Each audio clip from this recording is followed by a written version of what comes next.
Nous allons voir comment décomposer un nombre. Commençons avec un nombre entier. Je commence avec le nombre 1743. Je vais avoir une fois quelque chose, plus 7 fois quelque chose, plus 4 fois quelque chose, et je finis par 3 fois quelque chose.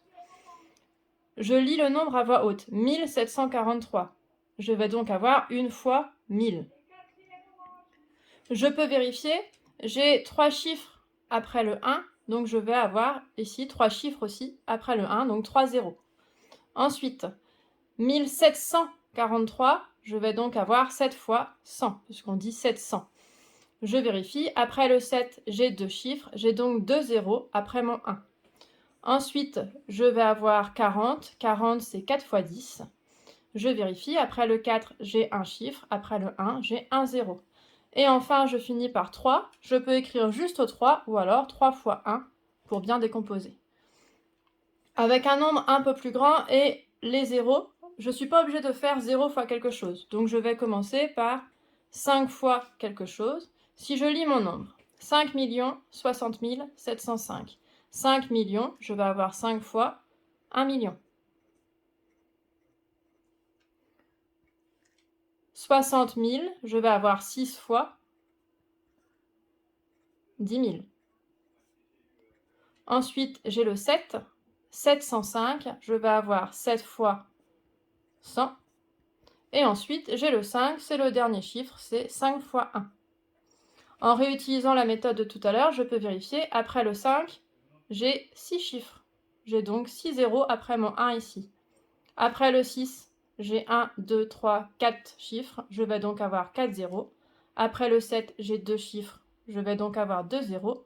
Et le 5, c'est le dernier, je fais donc 5 fois 1. Pour le nombre décimal, la méthode va être similaire, au moins au début, puisqu'on a une partie entière, la partie avant la virgule. Et je vais commencer par celle-là. Ensuite, je m'occuperai de la partie décimale, la partie après la virgule. Pour la partie entière, au début, je vais regarder que celle-là. Donc je peux cacher avec mon doigt la partie décimale. Je me retrouve avec juste 643. 643, c'est facile à décomposer.